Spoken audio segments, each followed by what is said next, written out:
Est-ce que mina mimi sasa takonya tena mina va partager message. Est-ce qu'on va gagner le tour? Faisons cette stratégie. Mais au moins, vous comprenez le contexte dans lequel nous vivons. Et peut-être vous avez reçu de tels messages. Et ça crée de la peur en vous. Ce qui est curieux pour moi, c'est que quand je reçois ces messages, souvent, là-dessus, on écrit « partager plusieurs fois ». Je ne sais pas, Gauthier, l'algorithme de WhatsApp, pour que les messages soient qualifiés de partager plusieurs fois, il faut les partager combien de fois? Je ne sais pas. Mais ça voudra dire que beaucoup ont crié et ils ont partagé. C'est pourquoi c'est mentionné partager plusieurs fois. Et peut-être c'est vous qui avez partagé, ou c'est vous qui avez reçu. Moi, ce n'est pas la première fois que je reçois de tels messages. Ça, c'est un nouveau message que j'ai reçu cette semaine. Il y a quelques semaines, j'ai reçu un autre avec un nouveau contenu. C'est ce que les gens aiment. C'est ce que les gens cherchent. Avec les autres exemples que vous avez cités. Mais sur base de cette réalité, parce qu'elle n'est pas une réalité différente de ce qui s'est passé ici. Ça, c'est notre version des fables. Et les autres que vous avez cités. Quelle est la solution? Et voilà, Paul écrit à Timothée. Et veut lui faire comprendre que même si c'est ce qui se passe autour de toi, même si c'est ce qui attire les gens, ce qui veulent la masse, toi, qu'est-ce que tu dois faire? Prêche la parole. Prêche la saine doctrine. Et lui rappelle que pourquoi la Bible est suffisante et tout ce dont tu as besoin, il est dit, verset 14, 15 et 16. Et 17 nous donne les résultats si vous prenez la parole de Dieu au sérieux. Donc, Dieu donne sa parole inspirée pour aider l'Église de ne pas s'égarer dans le monde perdu. Le monde qui offre plusieurs autres sources. Dieu nous a donné 66 livres. Et vous dit, voici ce dont vous avez besoin si vous voulez entendre ma voix. Méfiez-vous de tout ce qui viendrait en dehors de cette parole. J'ai aimé, cela n'est pas suffisant. J'ai aimé un groupe qui a dit ici, même ceux qui prennent la Bible dans ce qu'on appelle les églises aujourd'hui, ils la prennent. Mais il a fait dire ce qu'elle ne veut pas dire. Alors la question c'est de voir comment je prends ma Bible en tant qu'église, prenons cette Bible et nous l'enseignons fidèlement. Et c'est ce qu'il est en train de dire au chapitre 4, prêcher la saine doctrine. Parce que les gens ne veulent pas entendre la saine doctrine. C'est pourquoi pour nous c'est important de comprendre qu'est-ce qu'il veut dire par la doctrine. Parce que comprenant ce qu'il veut dire par la saine doctrine, c'est là qu'on va comprendre pourquoi il fallait qu'il écrive à Timothée et pourquoi il fallait que Dieu nous laisse 66 livres, pas moins, pas plus. Et mon espoir en faisant cet exercice, nous allons tous comprendre et avoir la conviction que nous avons tout ce dont nous avons besoin pour marcher avec Dieu, mais également pour devenir l'église que Dieu attend de nous de devenir. Tout ce dont nous avons besoin, c'est ces petits livres ici. La parole de Dieu. Donc l'église, si je peux synthétiser les messages de tous ces versets que nous venons de lire ensemble, l'église ne devient mature qu'au travers la parole de Dieu, au travers la Bible. Il y a d'autres moyens. L'unique moyen par lequel vous et moi nous grandissons à l'image de Jésus-Christ, c'est par la parole de Dieu. Il n'y a pas d'autre moyen. Et Dieu, il est tellement plus sage que moi, il est plus sage que vous, il est plus sage que tout le monde. Lui qui a décidé que ça marche ainsi, c'est pourquoi il a décidé. Parfois, on va venir avec les idées comme « Non, Dieu est souverain. Tu ne peux pas limiter Dieu, il fait ce qu'il veut. Il peut décider de me parler comme il veut. » Il faut vous souvenir que c'est parce qu'il est souverain qu'il a choisi de parler à son Église au travers de la Bible. C'est par sa souveraineté. Et donc la souveraineté n'est plus un prétexte pour rejeter la Bible et aller chercher un message ailleurs. Au contraire, ça nous garantit que oui, il est souverain, il a décidé ainsi, nous nous soumettons à sa souveraineté. Nous nous soumettons à son autorité. Et comment on sait une église qui se soumet à la souveraineté de Dieu? C'est une église qui prend la parole de Dieu au sérieux. La Bible au sérieux. Alors, deux choses que j'aimerais juste que nous notions ici. La première est que Dieu n'attend pas de l'église d'inventer une nouvelle parole. Un nouveau évangile. Vous avez noté verset 15. Qu'est-ce qu'il a dit à Timothée? Verset 15. Voilà. Commençons par 14. Toi, demeure dans les choses que tu as apprises. Souvenez-vous, je viens de dire, Dieu n'attend pas de nous d'inventer l'évangile, de venir avec un nouveau message. Il attend de nous d'être fidèles à ce message. Comment on le sait? Notez, il dit, toi, demeure dans les choses que tu as apprises. Ne vante pas. Demeure dans ce que tu as appris. C'est déjà dans le passé. Il continue. Et reconnu certaines, sachant de qui tu les as apprises. De ton enfance, qu'est-ce qu'il avait appris? Tu connais les saintes lettres. Timothée a appris les saintes lettres. Évidemment, quand vous lisez le chapitre 1, vous allez comprendre qu'il a appris ces saintes lettres à travers sa mère et sa grand-mère qui l'enseignaient les Nouveaux Testaments. C'est pourquoi on les appelle des saintes lettres. C'est pas seulement que moi j'ai grandi dans une famille chrétienne, on m'a embourbé avec des enseignements qui n'ont rien à voir avec la Bible, alors on est en train de me dire, demeure dans ce que tu as appris. Non, non, non, c'est spécifique ici, il a appris des saintes lettres. Une manière de décrire la parole de Dieu. C'est pourquoi on les appelle saintes. Mais lettre voudra dire que c'était par écrit. Toi n'invente pas, garde cela. Et il dit, pourquoi tu dois garder cela? Les mêmes versets, 15. Qui peuvent te rendre sage, assali par la foi en Jésus-Christ. Donc Dieu se sert de sa parole pour créer le salut. C'est au travers l'évangile que Dieu se rencontre avec des individus, vous et moi, et les autres qu'il va appeler plus tard. Il nous parle directement à nos cœurs. Voici ce que j'ai accompli pour vous, on va le voir plus tôt. Voici ce que j'ai accompli pour vous. Et sur base de ce message, il parle à votre cœur, il vous rencontre, il crée le salut en vous. Il dit, donc vous l'église, vous avez cette tâche d'aller évangéliser, d'aller amener les gens à Christ. Vous allez vous servir de quoi? Saintes lettres. N'inventez pas des messages. Les saintes lettres. Toute écriture est inspirée de Dieu et utile pour enseigner, pour convaincre, pour corriger, pour instruire dans la justice. Bref, il est dit, tout ça, c'est l'inspiration de Dieu, les saintes lettres que tu as apprises, et gardez-les telles quelles et enseignez-les telles quelles. Donc, on n'a pas à inventer. On a plutôt à découvrir si nous ne l'avons pas encore découvert. Et à rester fidèles si nous avons déjà découvert cette parole. Et cette vérité n'est pas seulement ici. Vous allez vous souvenir des Hébreux 1.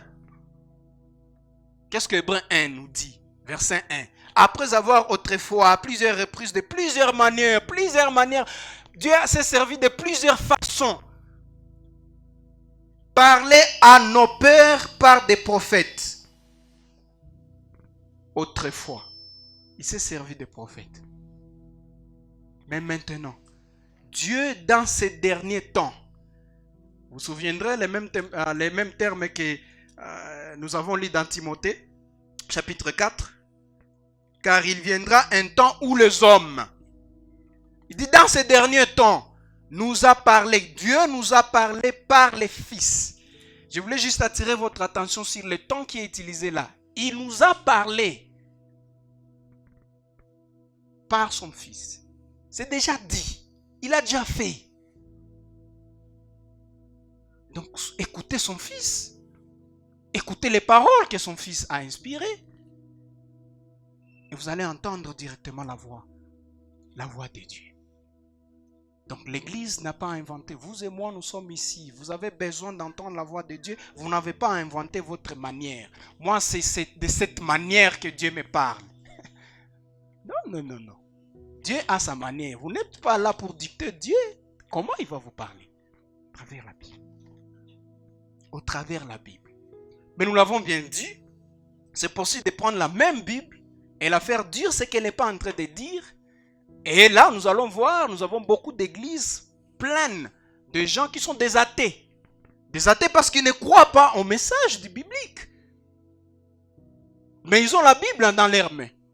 Celui qui est en train d'écrire ici, c'est Paul. Mais qu'est-ce que Paul nous dit dans Romains 1, 16?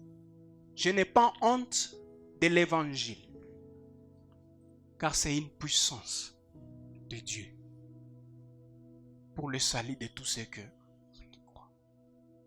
Donc, elle est en train de dire à Timothée, verset 10, par là où nous avons commencé. Toi, tu as suivi de près mon enseignement. Quel était cet enseignement de Paul? L'évangile. Il n'a pas honte de l'évangile. Et plus tard, dans 1 Corinthiens, en chapitre 1, verset, je crois, 17, il revient sur cette vérité. Et peut-être il faut qu'on y aille pour mieux comprendre. Quand il est en train de parler de la sainte doctrine, il est en train de vous dire, voici, je ne veux pas que tu te détournes des saintes lettres. Il est en train de spécifier que voici ce que j'ai enseigné, et c'est ce que j'ai enseigné dont parle cette parole, la Bible, et il s'agit de l'évangile. Romains 1, 16. Il s'agit d'ailleurs de la puissance que Dieu utilise pour sauver. Sont utiles et peuvent vous rendre sage à salut dans la foi en Jésus-Christ. 1 Corinthiens. 1 Corinthiens, c'est à votre gauche, si vous êtes encore dans 2 Timothée. 1 Corinthiens chapitre 1. Je crois que c'est comme ça qu'on sera en train de conclure et prendre une seule application. 1 Corinthiens chapitre 1. Verset 16. Mais les versets qui nous intéressent, ça sera le verset 22. Verset 1 Corinthiens. Voilà, 17. Commençons par le verset 17. Ce n'est pas 1 Corinthiens 1, 17. Ce n'est pas pour baptiser que Christ m'a envoyé. C'est pour annoncer l'évangile. Toi, Timothée, tu as suivi mon enseignement de près. Quel était cet enseignement? C'est ce que j'ai annoncé, l'évangile. Et cela sans la sagesse du langage, afin que la croix de Christ ne soit pas rendue vaine. 18. Car la prédication de la croix est une folie pour ceux qui périssent, mais pour nous qui sommes sauvés, elle est une puissance de Dieu. Aussi est-il écrit, je détruirai la sagesse des sages et j'anéantirai l'intelligence des intelligents. 22. Les Juifs demandent les miracles et les Grecs cherchent la sagesse. Nous prêchons Christ crucifié, scandale pour les Juifs et folie pour les païens. Voilà le message qu'il a. Il a le message de Christ crucifié. L'Église n'est pas en train de proclamer ce Christ crucifié. Même si elle utilise la Bible, elle n'est pas en train de proclamer la Sainte Trinité. C'est ce qu'elle est en train de dire ici. Toi, tu as suivi mon enseignement. Et mon enseignement, j'ai proclamé Christ. Même au milieu de ceux-là qui ont demandé des miracles. Moi, j'ai annoncé Christ. Même à ceux-là qui ont demandé de la sagesse. Moi, j'ai annoncé Christ. Et le Christ crucifié. L'évangile, c'est ce que lui prêche. Donc l'église sans l'évangile n'est plus l'église. C'est comme un tonneau vide. Vous voyez un tonneau, quand vous les regardez par de loin, vous pouvez voir, ah non, c'est vraiment gros. Mais quand vous jetez un coup d'œil là-dedans, oh, c'est vide. C'est comme ça qu'est l'église actuellement. Il n'y a plus de personnes qui s'amassent dans ce que nous appelons église. Ils sont nombreux. 500, 1000, 2000, 3000, 5000. Mais quand vous regardez là-dedans, Christ crucifié. Il n'y a pas l'évangile. Les mots est là. Ils vous ont dit, ça veut dire, ils ont proclamé l'évangile. Mais quand vous regardez le contenu, il n'est pas le contenu que Paul est en train de dire ici. Le Christ crucifié. Donc c'est juste un tonneau vide. Et si l'église veut vraiment être l'église, en fait, si on veut s'évaluer, si on est vraiment église, comme on s'appelle la famille, les phares, une église Dieu, si on veut vraiment s'évaluer, est-ce que nous prêchons l'évangile? Et l'évangile, ce n'est pas à inventer. Le même Paul, plus tard, chapitre 15, 1 Corinthiens chapitre 15, il le dit clairement. Je vous rappelle, frères, l'évangile que je vous ai annoncé, que vous avez reçu, dans lequel vous avez persévéré et par lequel vous êtes sauvés. C'est par le même évangile que vous êtes sauvés. C'est le même évangile que je vous ai annoncé. Si vous les retenez tel que je vous l'ai annoncé. Autrement, vous aurez cru en vain. L'évangile ne doit pas être altéré. Alors il dit, qu'est-ce qu'il les a enseignés? Qu'est-ce qu'il les a annoncés? Quel est cet évangile? Il est dit verset 4. Je vous ai enseigné avant tout comme je l'ai aussi reçu. Que Christ est mort pour nos péchés, selon les Écritures. Qu'il a été ressuscité et qu'il a été enseveli, et qu'il est ressuscité le jour. Selon les Écritures. Selon les Écritures. Toute Écriture est inspirée. Il n'a pas inventé. Moi, j'ai annoncé ce message parce que pas parce que je l'ai inventé. Je l'ai aussi trouvé tel que l'évangile. Laissez-moi vous poser alors la question. Vous êtes à la recherche de quoi quand vous venez entendre la parole de Dieu? Quel est ce jour où vous avez quitté l'église et vous avez été convaincu que ici, j'ai entendu la parole de Dieu? Est-ce que c'est lorsque Christ a été proclamé? Ou c'est lorsque votre cœur désir a été annoncé? Quelle est la dernière fois que vous avez entendu, ou peut-être vous-même vous avez dit, Kazi a parlé baba?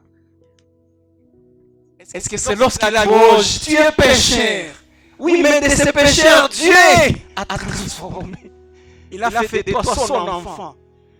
Pourquoi? Parce que Christ est mort à ta place. Et il a été enseveli. Il a été ressuscité. Pour te garantir que oui, le sacrifice a été accepté. Et ce sacrifice-là fait de toi un enfant de Dieu. Saint devant Dieu. Irrépréhensible devant Dieu. Est-ce que c'est à ce message que tu as crié pour la dernière fois? C'est maté nababa. Voyez-vous? Parfois c'est le cas. Nous cherchons autre chose. Et Paul est en train de dire, même à ceux-là qui cherchent autre chose, nous prêchons Christ crucifié. Même à ceux qui cherchent des prophéties, non, ils ne comprennent pas les besoins. Ils ne comprennent pas qu'ils ont besoin de salut. Et il les rappelle de Timothée qu'on est en train d'étudier ensemble. Même ceux-là qui ont besoin de grandir dans la foi, ils ont besoin de quoi? De la saine doctrine. Ils ont besoin de l'évangile. Donc pour venir à Christ, j'ai besoin de l'évangile. Pour marcher avec Christ, j'ai besoin de l'évangile. Pour grandir à l'image du Christ, j'ai besoin de l'évangile. Je n'ai pas besoin, je ne peux pas dire que je suis déjà licencié, comme on le dit. Vous êtes licencié, vous n'allez plus à l'université. On vous a licencié de l'université. Et parfois, on pense que nous sommes licenciés de l'évangile parce que nous avons cru. Non. Et Paul est en train de rappeler à Timothée, toi, prêche la saine doctrine. Parce que c'est cette saine doctrine que Dieu va utiliser pour te rendre accompli, mature, mûr. Pour que vous soyez propre à toute bonne œuvre. Romains 8, 28 nous rappelle. Toute chose concourt au bien de ceux qui aiment Dieu. Mais à 29, il rappelle. C'est bien, c'est quoi? Il veut que nous ressemblions. Il veut que nous soyons conformes à l'image de son Fils. Et Paul vous dit pour que vous soyez conformes à l'image de son Fils. Ça ne va pas arriver par les miracles en irant à la montagne. Ça ne va pas arriver par des jeûnes, des prières ou je ne sais pas de combien de jours. Non. Paul rappelle à Timothée, ça va arriver par l'évangile. Prêche la parole de Dieu. Ne te méfie pas pour cela. Et c'est là qu'on va conclure notre deuxième point. La Bible doit être une partie importante de l'Église, les frères.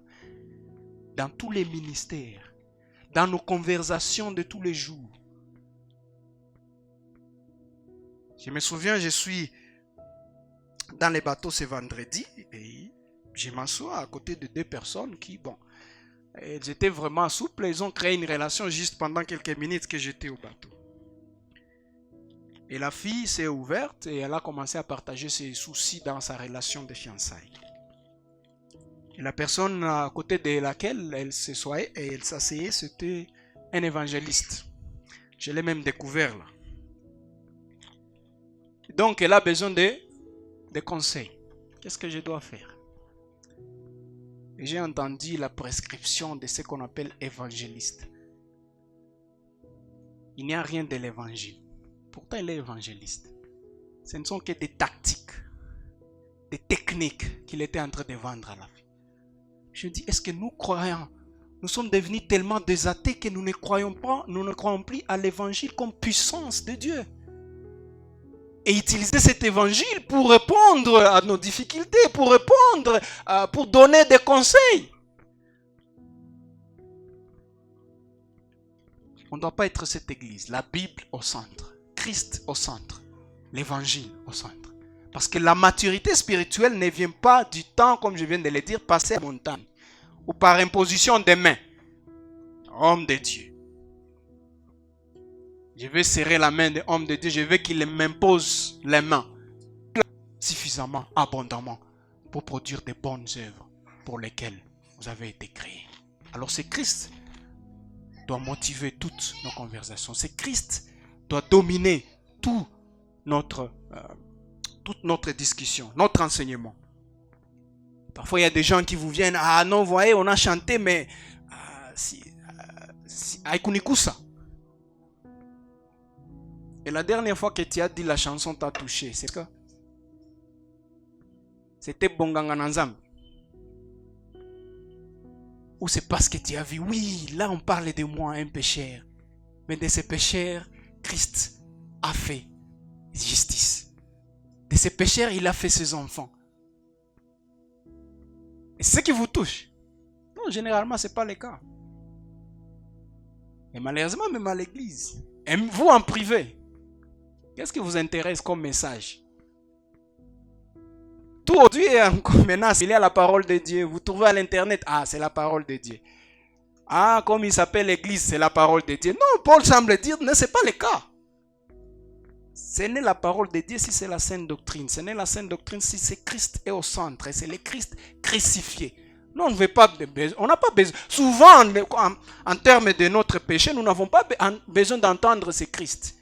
Nous ne voulons pas, voulais-je dire, nous ne voulons pas entendre ce Christ crucifié. Non, non, non, non. On veut un Christ qui est là, très puissant, et il vient mariage, comme l'un des couples. Nous avons besoin d'un Christ féticheur. Vous avez besoin de ABCD. Viens, prends Christ. Il va te conduire là où tu veux aller. Ce n'est pas là où il veut t'amener, là où toi tu veux aller. C'est que toi tu veux. Ah, tu cherches ABCD. Ah, viens à l'église. On te présente un Christ féticheur. Ici, Christ, Paul est en train de nous présenter, est Christ crucifié. Parce que c'est lui dont un pécheur a besoin. Vous et moi, notre problème, c'est le problème du péché, c'est le problème du cœur. Et c'est seulement Christ en mourant sur cette croix qui vient et il résout ce problème du cœur. Donc l'instrument principal que Dieu utilise pour transformer les membres du corps du Christ, c'est la parole de Dieu, la Bible. C'est pourquoi verset 2, chapitre 4, Paul dit à Timothée, prêche la parole. Et c'est là en toute occasion, en toute circonstance. Mais il n'est pas en train de vanter Jésus lui-même dans sa prière. La dernière prière qu'il est en train de faire à l'église. Le Fils adresse une prière au Père. Qu'est-ce qu'il dit? Jean 10, 17, 17. Père, sanctifie-le par ta vérité. Puis il conclut en disant, ta parole est la vérité. C'est ce que Dieu utilise pour sanctifier son église. pour vous aider à être une personne différente de celle que vous étiez lorsque Christ vous a rencontré, de celle que vous étiez hier. Dieu utilise sa parole. Alors êtes-vous un étudiant de la parole de Dieu? Quelle est la place de la Bible dans votre vie, personnellement? Est-ce que vous l'étudiez au moins? Et donc ce n'est pas étonnant de voir que à tout vent qui vient avec de nouvelles doctrines, avec des messages tels que celui qu'on a utilisé, vous avez peur. Parce que vous n'êtes pas ancré dans la parole de Dieu. Vous assimilez tout à la parole de Dieu parce qu'on a cité les noms de Jésus. Non, c'est pas parce qu'il y a les noms de Jésus qui apparaît que ça fait de la parole de Dieu, non. C'est lorsqu'elle vient fidèlement de ces 66 livres. Soyons les étudiants de ces 66 livres. Soyons l'église qui proclame ces 66 livres. Avec fidélité. Dans tous nos ministères ici. Et souvent les ministères de jeunes et les ministères de femmes chez nous, ça c'est un cas précis de chez nous maintenant. C'est là qu'on voit souvent combien on est en train de devenir des athées. C'est-à-dire on ne croit plus en l'évangile. On ne croit plus en la parole de Dieu. Et les jeunes vont vous dire, non, les jeunes ont besoin d'entendre autre chose. Alors allons chercher par-ci, par-là ce qui va attirer les jeunes. Ce qu'ils ont besoin d'entendre. Et Paul nous révèle, ce qu'ils ont besoin d'entendre, ce sont des fables. Ça ne va pas les aider à grandir. Ce qu'ils veulent entendre. Mais ils ont besoin d'entendre la parole de Dieu. Et souvent, on confond notre besoin. Ministère des femmes, même chose. On dit, non, vous voyez, nous sommes des femmes au foyer. Il faudra que, on comprend quand même la parole de Dieu, sa place. Mais maintenant, là, je crois qu'on peut commencer à parler à autre chose. Et peut-être c'est pas par autre chose, elles veulent dire quoi? Peut-être cuisine améliorée. Je ne sais pas. Comment on manipule les maris? On les fait faire ce que vous voulez. Je ne sais pas. Qu'est-ce que vous voulez entendre? Et Paul nous dit, prêchez. À cette catégorie, prêchez la parole. Les Juifs cherchent les miracles. Les Grecs